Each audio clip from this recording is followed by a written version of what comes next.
누수기 4장 말씀입니다.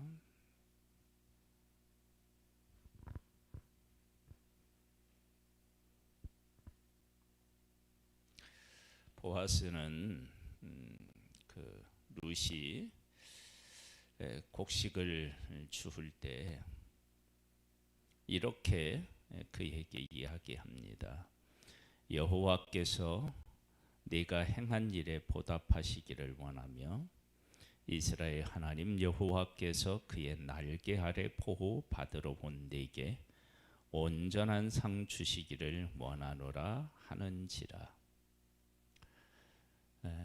하나님의 이름으로 축복을 하고 그 축복한 것에 자기가 그 담당할 몫이 있을 때 그것을 기꺼이 담당하는 모습을 보게 되고, 그에 앞서서 룻이 곡식을 주울 때 하나님의 말씀을 따라 이웃을 내 몸과 같이 사랑하라고 하는 말씀을 실천하여서 곡식단에서 빼어서 버리도록 하고요. 또 자기들이 먹는 음식을 나누어 주고 그런 은혜를 베풀어 주는 모습을 보게 됩니다. 이러한 모습은 하나님께서 하나님의 백성들에게 요구하셨던 삶의 모습입니다.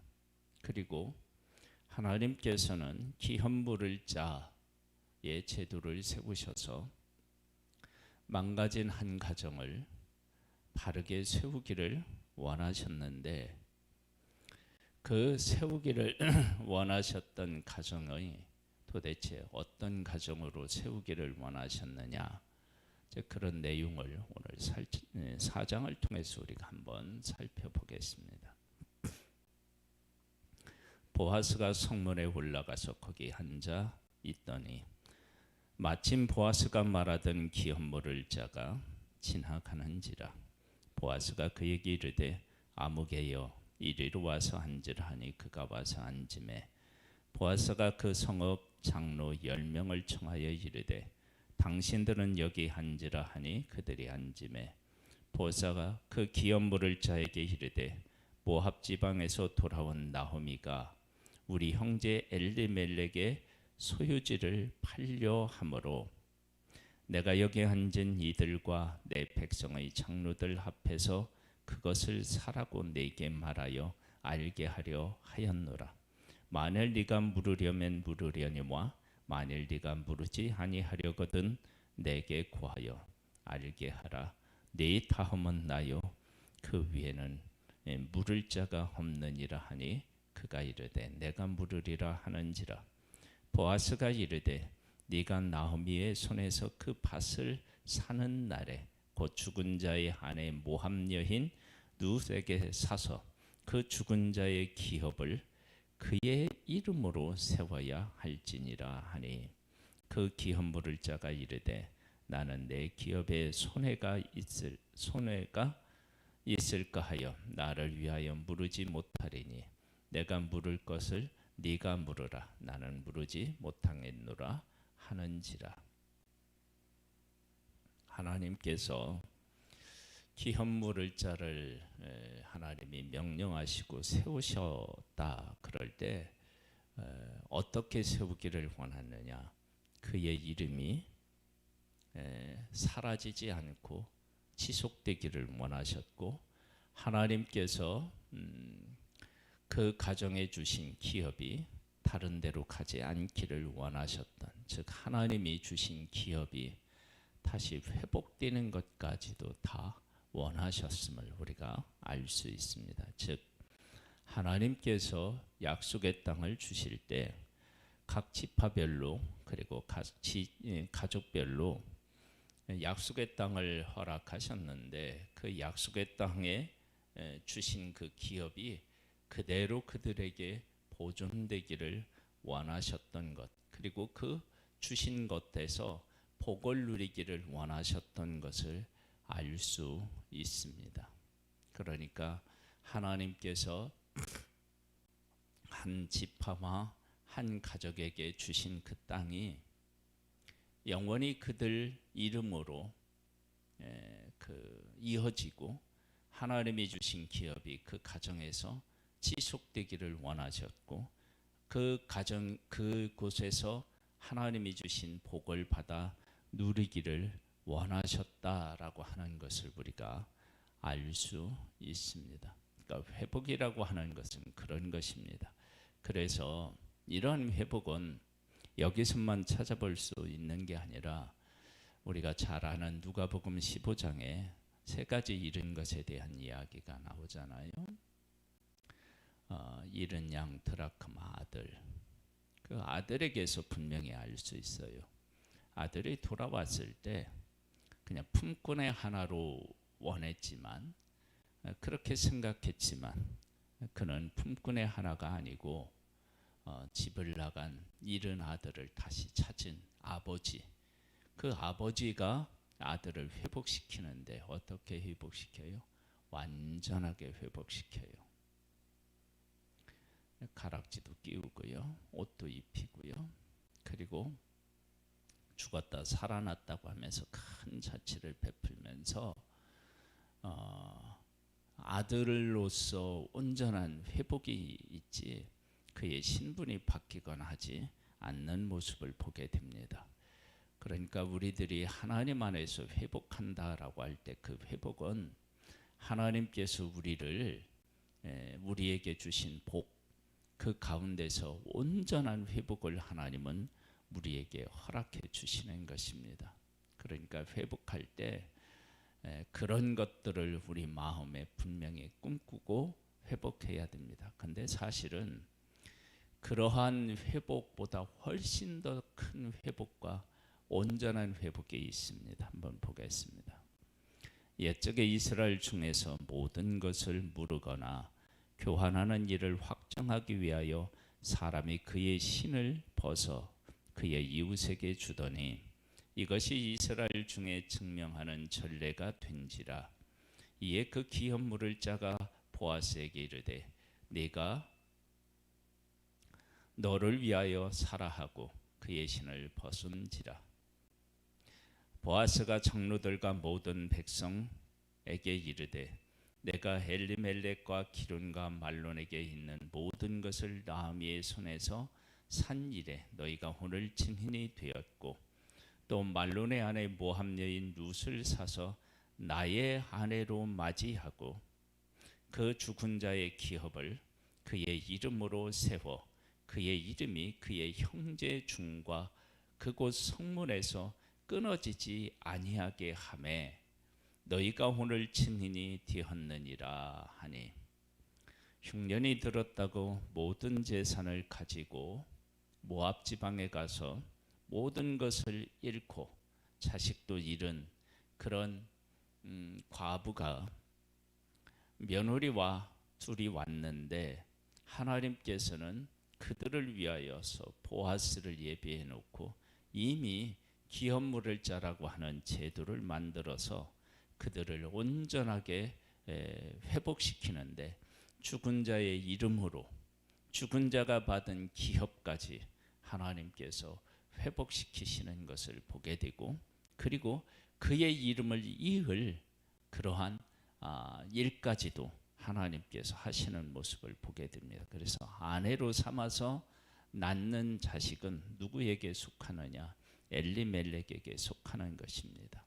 하나님은 이런 온전한 회복을 계획하고 계셨고 보아스를 통해서 하셨습니다. 그러니까 이것은 단순히 그 엘리멜렉의 가문 그런 회복만을 하는 게 아니라 이 명령을 이스라엘에게 기업물을 짜라고 하는 제도를 통해서 허락하셨다는 것은 이스라엘이 온전히 이러한 회복을 원하셨다라고 하는 것을 알 수 있습니다. 누구나 그런 회복을 꿈꿀 수 있고 그런 회복을 해야만 된다라고 하는 사실을 우리에게 분명히 보여주고 있습니다.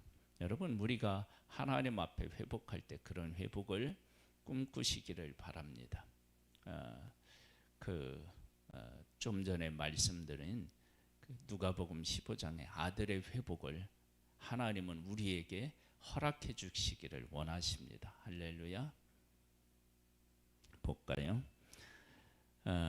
11절입니다. 성문에 있는 모든 백성과 장로들이 이르되 우리가 증인이 되나니 여호와께서 네 집에 들어가는 여인으로 이스라엘 집을 세운 라헬과 레아 두 사람과 같게 하시고 네가 에브라다에서 유력하고 베들레헴에서 유력하게 하시기를 원하며. 우리는 사사 시대에 사람들이 얼마나 악했는지를 알 수 있습니다. 그런데 보아스와 또 보아스의 시대에 살고 있는 그 주변의 사람들을 이렇게 보고 있으면 사사 시대의 사람들이 아닌 것처럼 느껴집니다. 그것은 하나님께서 하나님의 백성들에게 은혜를 베푸셨고 그 은혜가 이 악한 시대에도 어떻게 그들의 삶을 세워나갈 수 있는지를 하나님이 보여주신 것입니다. 그래서 우리가 시대가 악하다고 해서 거기에 두고 절망할 것이 아니라 내가 하나님의 말씀대로 살아가면 사사시대에 이렇게 서로를 사랑하고 배려하고 섬기고 세우는 그 아름다운 일들이 그들 가운데 일어났던 것처럼 우리에게도 일어나게 되는 줄을 믿습니다. 우리가 하나님의 말씀을 따라서 살아가면 되는 것입니다. 누가? 내가 그렇게 살아가면 됩니다. 그래서 성문에 앉은 모든 백성과 장로들이 이 가정을 축복하는데 어떻게 축복하느냐? 여인을 통해서 이제 아들을 낳아야 되니까요. 이스라엘 집에 세운 라헬과 레아 두 사람과 같게 하시고 이들을 통해서 이스라엘이 세워졌잖아요. 네가 에브라스에서 유력하고 베들레헴에서 유력하게 하시기를 원하며. 진짜 다 망해서 이젠 더 이상 일어설 수 없을 것 같은데 유력한 그런 집안으로 세워질 것을 축복하고 있는 이 모습을 보게 됩니다. 여호와께서 이 젊은 여자로 말미암아 네게 상속자를 주사 네 집이 다말이 유다에게 낳아준 베레스의 집과 같게 하시기를 원하노라 하니라. 그래서 여기서 다시 다말이 등장해요. 거기도 망할 수밖에 없는 집안이 다시 세워진 것처럼 그렇게 다시 세워지기를 원하신다. 이에 보아스가 룻을 맞이하여 아내로 삼고 그에게 들어갔더니 여호와께서 그에게 임신하게 하심으로 그가 아들을 낳은지라. 여인들이 나오미에게 이르되 찬송할지로다.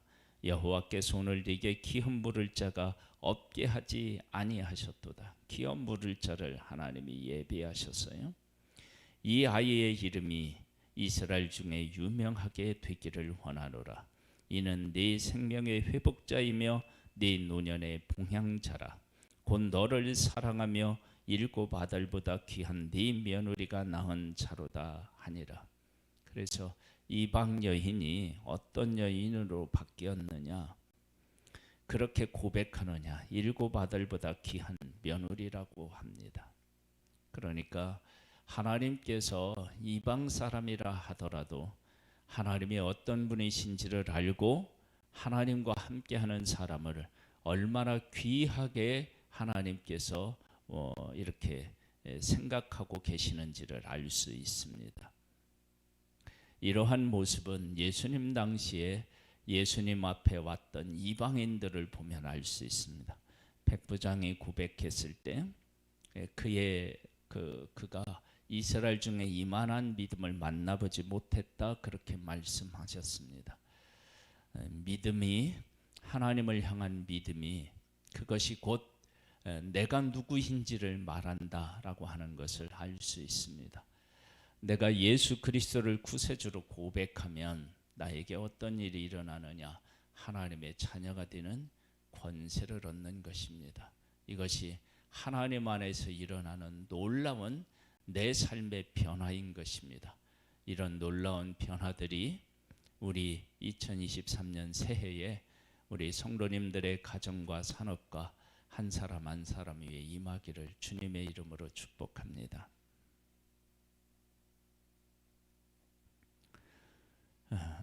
16절에 나오미가 아이를 받아 품에 품고 그의 양육자가 되니 그의 이웃 여인들이 그에게 이름을 지어주되 나오미에게 아들이 태어났다 하여 그 이름을 오벳이라 하였는데 그는 다윗의 아버지인 이새의 아버지였더라.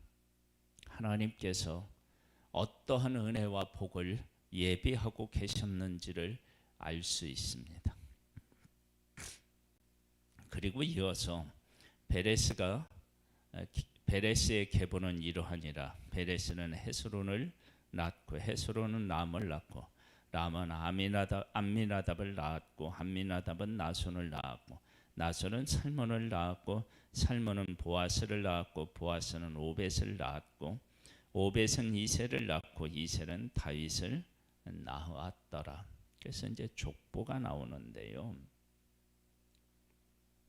이 족보가 어떤 의미가 있느냐? 그러면 저는 그게 내면적인 것과 실질적인 것 두 가지를 한번 우리가 살펴보면, 내면적으로 보면 여기 위에 보면 어떤 내용이 나오느냐면 찬송이 나오고 막 기쁨이 나와요. 그것도 그 개인적인 것이 아니라 그들과 함께 살고 있는 사람들 속에서 생기는 일들입니다. 그러면 지금 이 보아스라고 하는 사람이 기업물을 자의 그런 어떤 명령에 온전히 순종하잖아요. 그리고 그 가운데서 일어나는 이 기쁨이에요. 그리고 이어서 족보가 나오는데 이것을 함께 우리가 묶어서 생각해 보면 이들이 지금 이들의 후손에서 다윗 왕이 나오고 그 후손에서 예수 그리스도가 나올 것을 어찌 알았겠습니까? 몰랐겠죠. 그런데 여기에 나와 있는 찬송과 기쁨 속에는 하나님께서 그런 찬송과 기쁨을 함께 주셨을 것이라고 저는 확실히 믿는데요.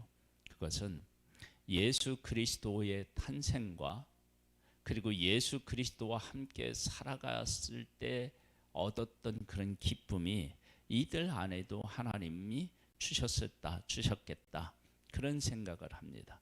즉 예수 그리스도가 이 땅에 오셔서 만나는 그런 기쁨, 실질적으로 그건 아니지만 그렇게 만났던 기쁨이 이 기업물을 자를 통해서 이 가정이 회복되는 가정 속에, 특별히 이 보아스라고 하는 사람이 하나님의 말씀에 순종하여서 이 한 가정이 회복되는 이 모든 과정 속에서 그런 기쁨을 하나님이 주셨을 것이다. 그렇게 저는 확신합니다. 모르지만 하나님이 그런 기쁨과 그리고 그런 회복에 대한 그 축복을 받아 누리는 그런 놀라운 은혜에 대한 감사가 이때 이들 가운데 가득했다. 그것을 우리가 충분히 짐작해 볼 수 있습니다. 여러분, 우리는 이 땅에 살아가면서 하나님께서 우리에게 주시고자 하는 것들을 다 볼 수가 없어요. 그런데 하나님의 일을 하는 사람들이 받아 누리는 복 중에서 뭐냐? 하나님의 기쁨을 맛본다는 거예요. 하나님의 기쁨. 그러니까 그 일이 이루어졌을 때 우리에게 주시고자 하는 것들을 이루어지지 않았지만 현실에서 주어지는 것들을 통해서 함께 이렇게 경험하게 되고 느끼게 되는 그런 일들이 우리에게 일어난다. 그래서 우리가 하나님의 말씀대로 살아가면 어떤 일이 일어나느냐? 우리는 천국에서 맛볼 기쁨을 이 땅에서도 맛보는 귀한 은혜들을 입게 될 줄로 믿습니다. 그래서 룻기는 사사 시대의 그 암울했던 그러한 시기에 하나님과 함께 살아가고 하나님의 뜻을 추구할 때 어떠한 역사들이 그 암울한 시대에도 일어날 수 있는지를 우리에게 보여줌으로 말미암아 환경에 억누르지 말고 환경에 휘둘리지 말고 하나님을 믿고 하나님에게 뿌리를 두고 하나님의 말씀대로 살아가면 우리의 삶은 하나님 안에서 회복의 역사를 경험하게 될 것이고 하늘의 기쁨을 맛보게 될 것입니다. 그런 은혜가 올 한 해 우리 모든 성도님들의 가정과 삶에 충만하시기를 주님의 이름으로 축복합니다. 하나님 아버지 감사합니다. 우리를 사랑하시는 하나님, 회복케 하시는 하나님을 찬양합니다. 예수 그리스도를 우리 가운데 보내주셔서 예수 그리스도로 말미암아 우리를 회복시키시고 하늘에 하나님의 자녀가 되는 권세를 주시고 하늘의 것을 이 땅에서 누리게 하시는 하나님을 찬양합니다. 하나님의 말씀 안에 거하고 하나님 안에 거하여서 우리가 그것을 충만하게 누리는 우리 모두가 되기를 소망하오니 하나님의 성령으로 우리를 주관하여 주옵소서. 예수님의 이름으로 기도드립니다. 아멘. 하늘에 계신 우리 아버지여, 이름이 거룩히 여김을 받으시오며 나라에 임하옵시며 뜻이 하늘에서 이룬 것 같이 땅에서도 이루어지리이다. 오늘날 우리에게 일용할 양식을 주옵시고 우리가 우리에게 죄 지은 자를 사하여 준 것 같이 우리 죄를 사하여 주옵시고 우리를 시험에 들게 하지 마옵시고 다만 악에서 구하옵소서. 대개 나라와 권세와 영광이 아버지께 영원히 있사옵나이다. 아멘.